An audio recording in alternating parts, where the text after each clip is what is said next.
So both say we're up to Lamed Ches, Amid Aleph. We're almost up to the Mishnah, but we have a few lines here to finish up before the Mishnah. Actually, 2.5 lines, which says Saba v'Yava. So let's just see if we can get the case of Saba v'Yava. Saba v'Yava v'nichsei safek. So now we have a case where the Suffolk himself, who might be the son of the late Reuven, or the son of the live Shimon, he himself dies. And now the question is, who collects his estate? Who inherits? So he says here, I'm going to just read the commentary. He says, Hasaba toev shenechto hasafek hu ben hames. Just one second. Wait, just one second. Hasaba toev shenechto safek hu ben hames.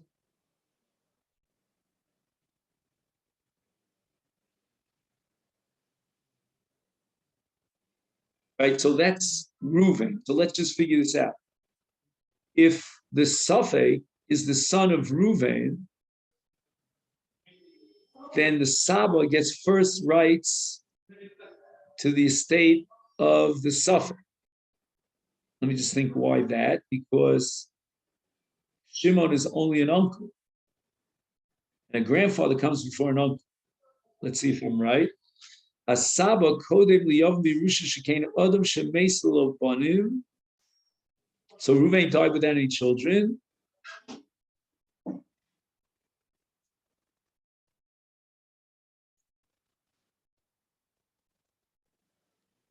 Ein lo yoresh. Ein bo yibum. Is Yarsho Aviv. Im Ein Aviv lemes. Yarsho Avi Ha'av. Below Acha. Again, what we said is correct, that the grandfather comes before the uncle. But there's just one thing that confuses me here. I mean, he more or less says what we said, but understand one thing.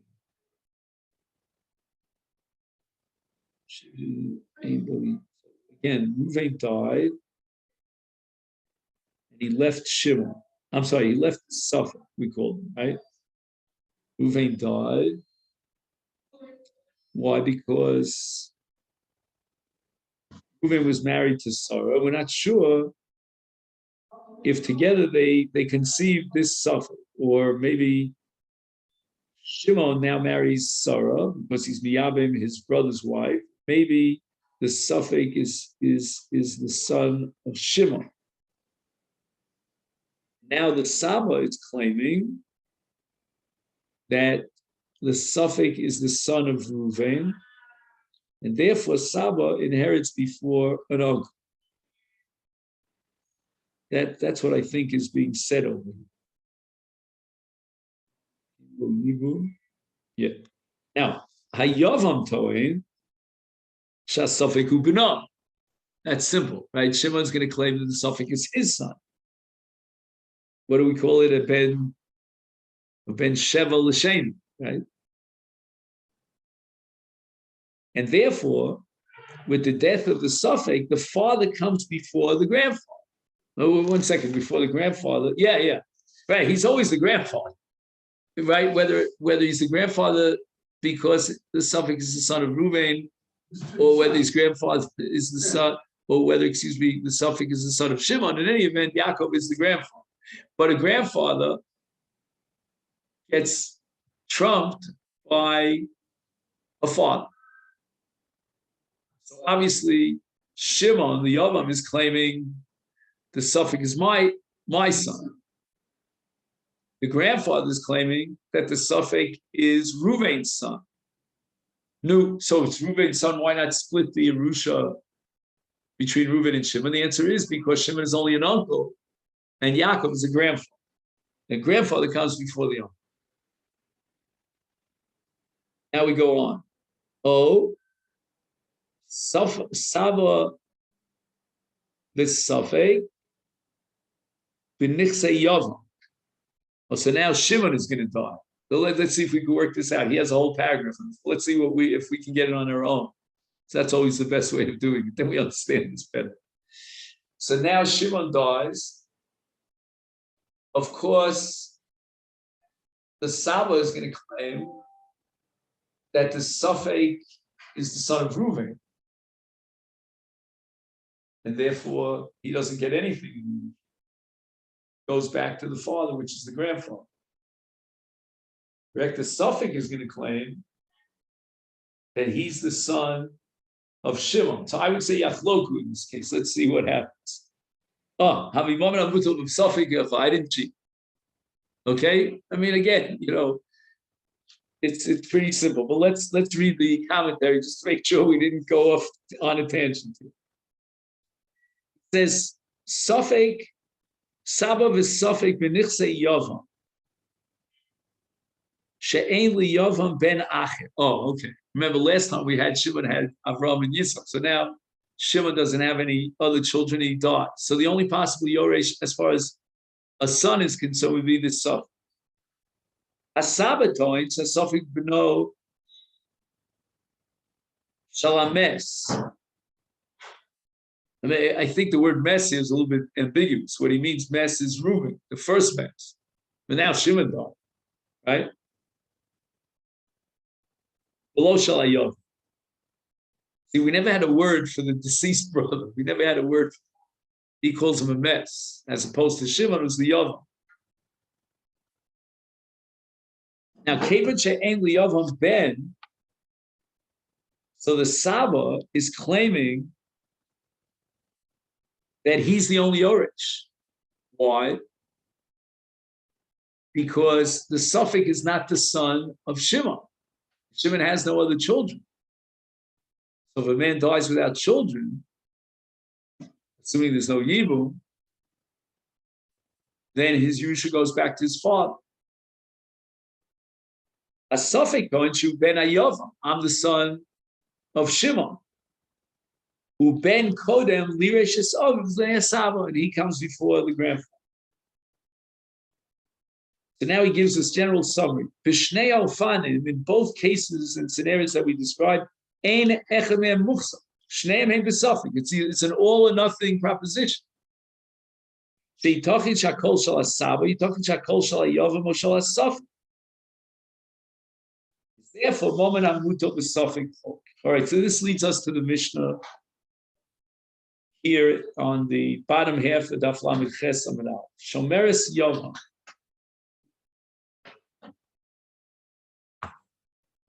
So her husband died without children. She needs Yibum.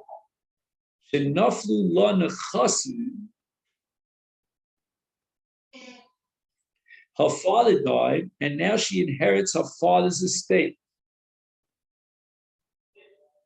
Let's just think about it. The question is, does she own that money? Or since there's a Zika to her late husband's brother, therefore the money that she inherits from her father now accrues to the Yavam. I have a feeling this has to do with Yesh Zika. That's what I'm guessing. I don't know. Right? We have a principle, Mashakana Isha Kansabayla. A woman, let's say, a married woman is walking on the street and she finds a diamond ring to dramatize. That belongs to her husband. So even though she's inheriting her father's property, her husband now gets rights to that estate of her father.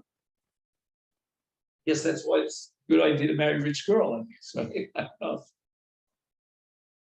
But the complicated case here is that he's not married to her. It's only a Zika. That's what I think is going on here. Let's see. Modim Beit Shammai Ubeis Hillel. I think I have machlokes whether Zika is a Kenyan Gomer or not, I guess. Shemocheres v'nosenes v'kayim. She's the Bible, not what we said. We thought that maybe through Zika, the Yavam is the Balabas. No. Mocheres v'nosenes v'kayim. Kayim means that it's a valid sale or a valid gift. Mesa.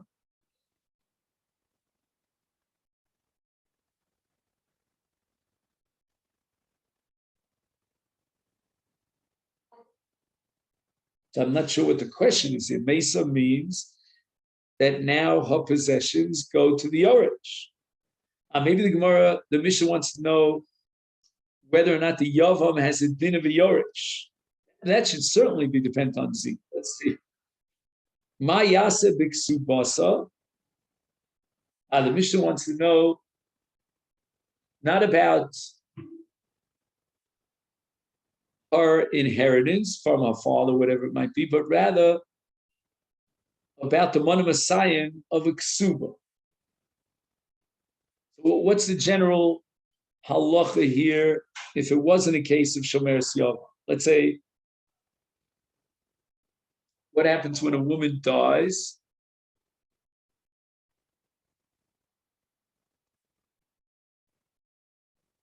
Okay. Let's say she was fully married and then she died. So what happens to her ksuba? I don't think there is a ksuba in that case. A ksuba means if her husband died or he divorces her. If she died, the ksuba is gone.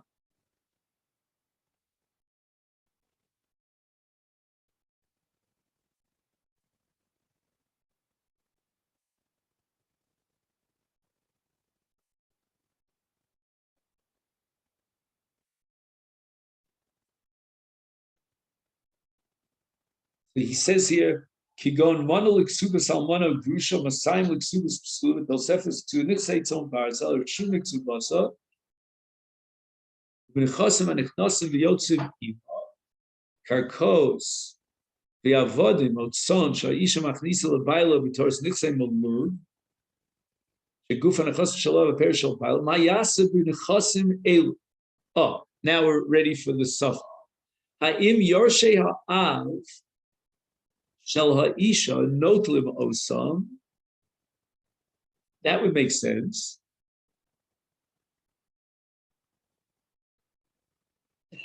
Right? So a woman dies and she's not married.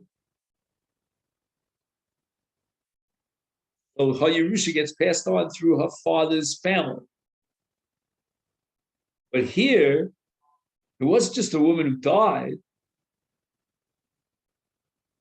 but she was a shomeres yavam. So should we say that now as a shomeres yavam, it's keilu ishus, the yavam, and therefore he has rights to inherit his so-called wife.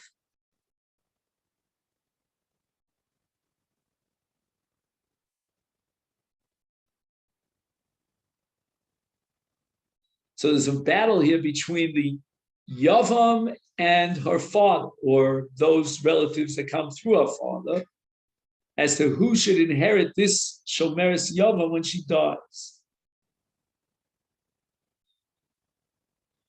Again, intuitively, I would have said it depends on Zika, but maybe not. Maybe Zika is not enough to give you a Shev Yorish. Is Beit Shammai Omrim Yachloku Yorshi Abal and Yorshi Ab.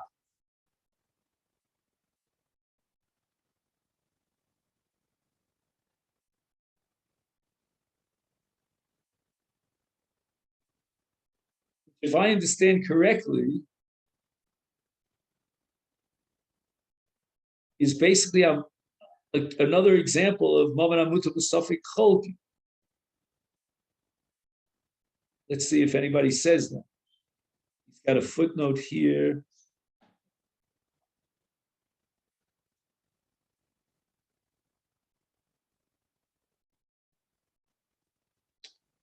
Do you have any footnote here that applies the principle of Maman Amuta B'Safik Cholki?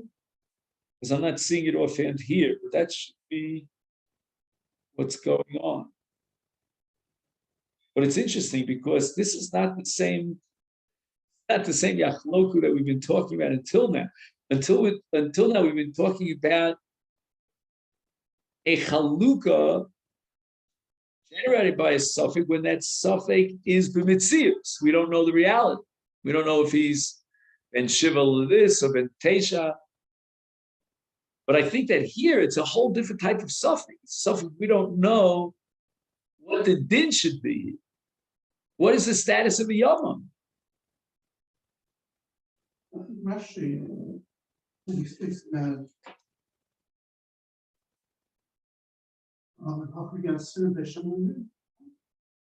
right, it's a suffix nesua. V'zocha yovam chatzi yushasa mis. Al yorish is suffix nesua. It's no.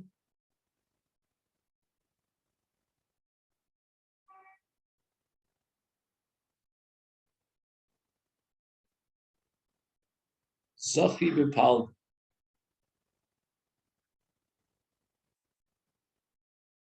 Aval b'ksubasa. Modu beit Shammai.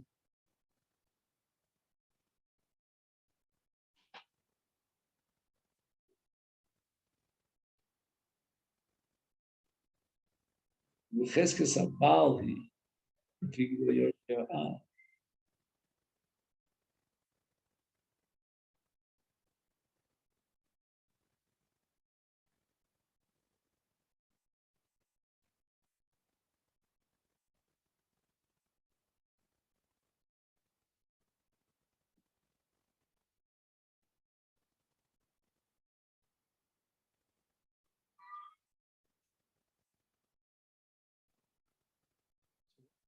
Is differentiating between two possessions, two properties.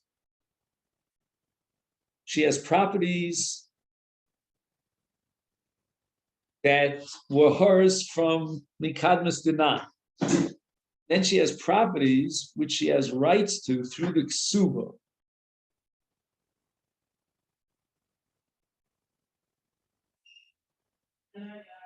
What does that mean? Usually Ksuba means her properties now belong to him. What properties does she gain through the Ksuba? Her husband is still alive.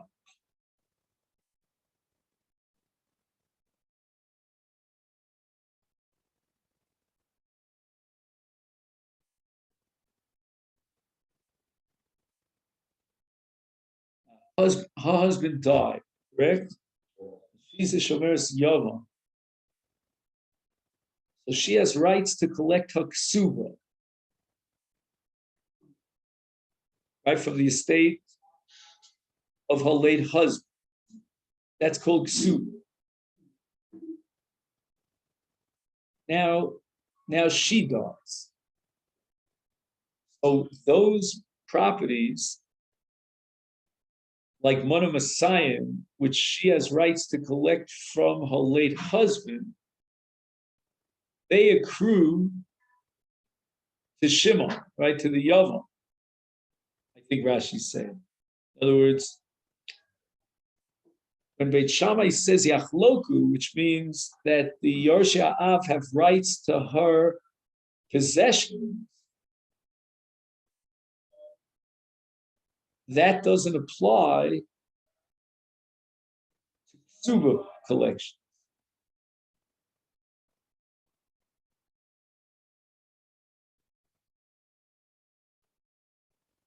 That's Becheskas Haba. That has nothing to do with the Av. go directly from the Baal to the Isha. And therefore what? Therefore the Yavam steps into the shoes of the Baal to inherit the Shomeres Yavam. And the Yoshav have no rights to that money. But let's say she has monies, like we said, she inherits from her father. So in that case, we're not sure about the status of Yorsheh that Yorsheh are claiming that just like a woman that died without any children, the estate goes to her father. Here too, she dies and her father inherits her. But should we say no? She's a shomeres yavam, and the yavam should get the Yerusha. So again, we're asking. We don't need diagrams here. It's not. We're not having a suffix about who's related to who or anything like that. It's a conceptual suffix. I think we're analyzing the status of Zika. Again, there's certain nechasim, Rashi says, that belong exclusively to the Yavam, replacing his brother. But then there are other nechasim, like we call them like general nechasim, which have nothing to do with the ksuba, and her possession over those nechasim can be inherited either by Yoshia Av or Yoshia Yavam. We don't know which has the Yerusha rights. Beit Shammai omrim yachloku Yoshia Baalim Yoshia Av. Beis Hillel omrim nechasim v'cheskasam, which means b'cheskas Yoshia Habaal.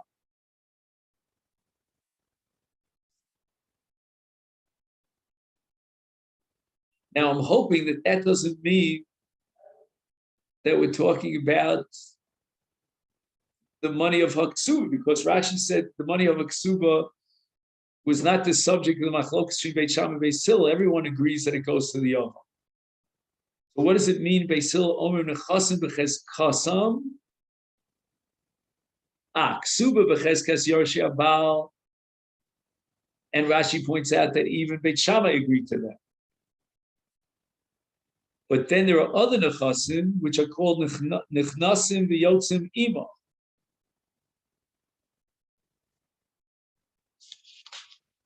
What does that mean? Nechnasim v'yotzim ima.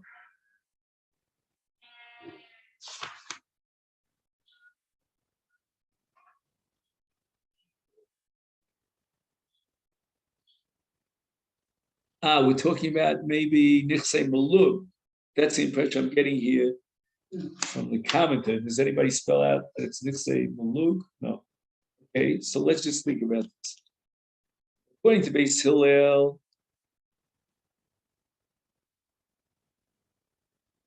nechasim b'cheskasim. We'll leave the nechasim in their status quo situation, in their chazak, which means ksuba b'cheskas yorshei Baal. That's number one.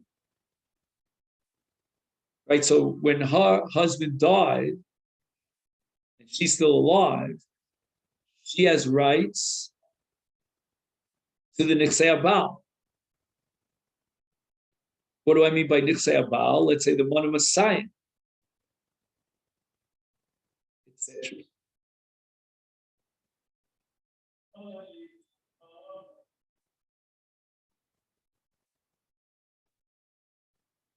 Now she never collected nichsei Baal.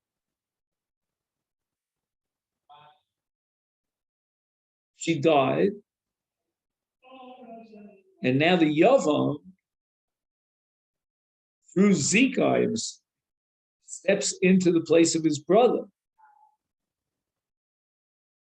And therefore, b'cheskes Yorshei Baal.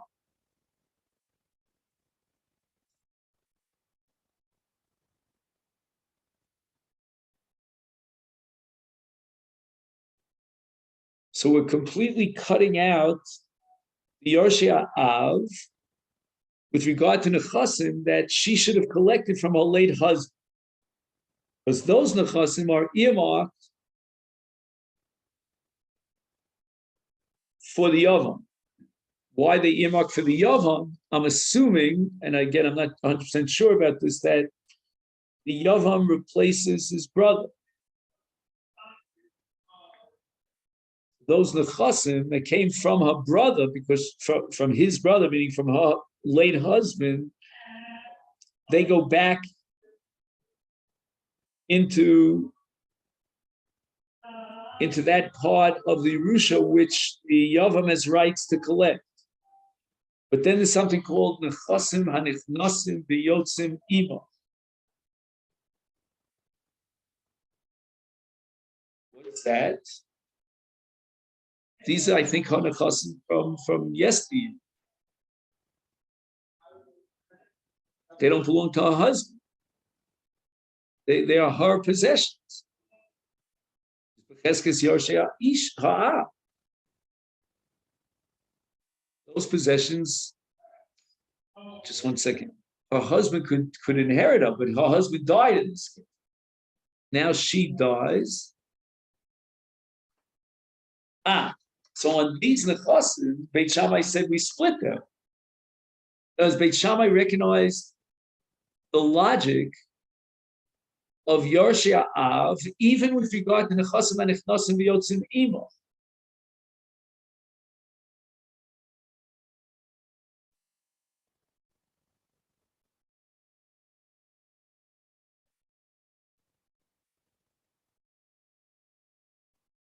Or shall I say only with regard to nechasim hanichnasim v'yotzim ima?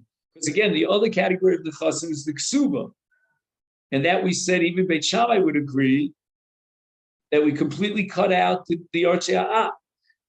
So Beit Shammai's machlokus Beis Hillel is limited to nechasim hanichnasim v'yotzim ima, which are hanechasim.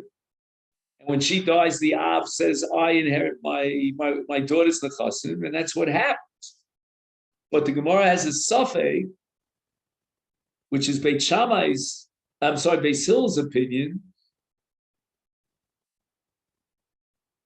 that nechasim and nechnasim v'yotzim ima are b'cheskes Yorshei Av. Okay, that makes sense. So what was Beis Shammai's position? No.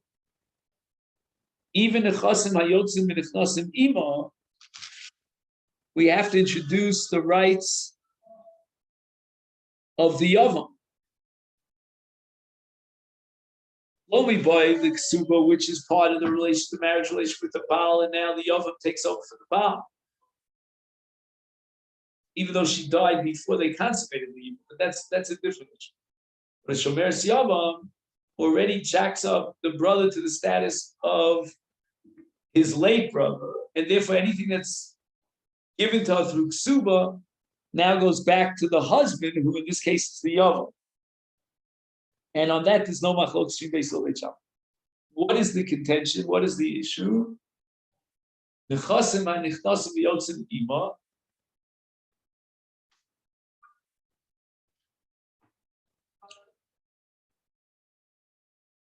And in the case of a woman who's married, the Yorshei Av are out of them. They don't have any shayla. The Baal will be Yorshei Ishta. And now, according to Beis Hillel, at least the Yavam is Yorshei. No. That's Beit Shammai. Beit Shammai has, I keep getting confused. Beit Shammai is the one who has as far as to say that the Yavam has a claim to nechasim hayotzim and nechasim yotzim ima, because a Baal Yorish is Ishta.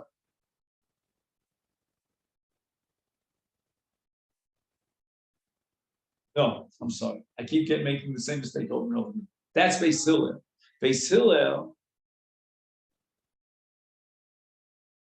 Hillel says what? The Yorshei Av. Beit Shammai makes sense only because Abal Yorish is Ishto, so why are you excluding the Yavam?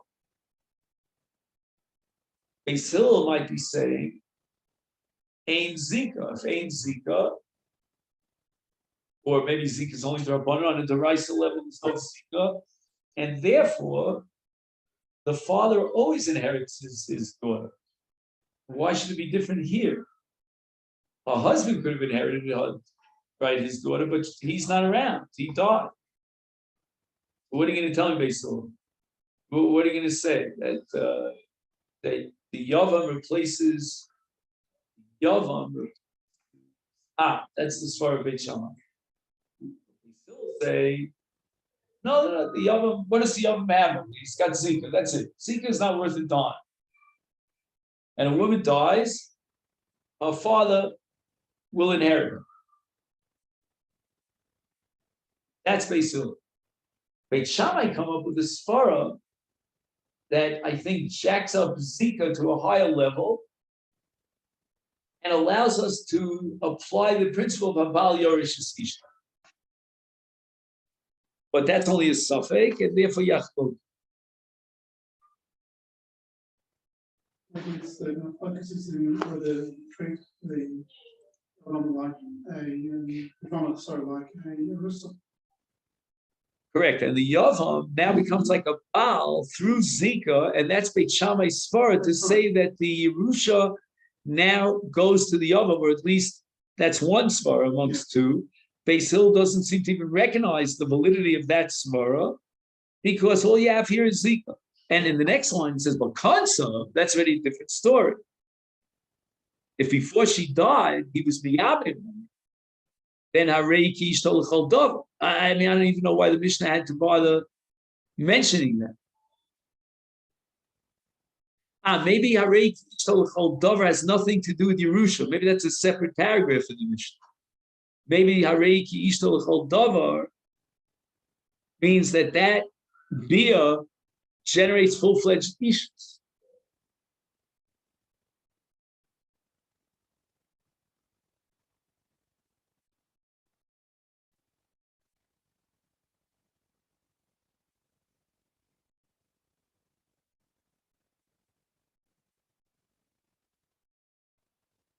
But certainly, I would say it's upgrade without even, thinking twice about it. He certainly, the Yavam after he marries her, certainly should inherit her. For example, let's say he's kones her, and she wants to get out of the marriage. She doesn't need chalitza; she needs a get, because once he implements Yibum, she's a full-fledged Eishesish. And therefore, if she dies, he inherits her. Ubelvad, shetehei ksuba al nichsei baila risha. That's why he said that it's the Hodava Pat, she is ksuba from the first.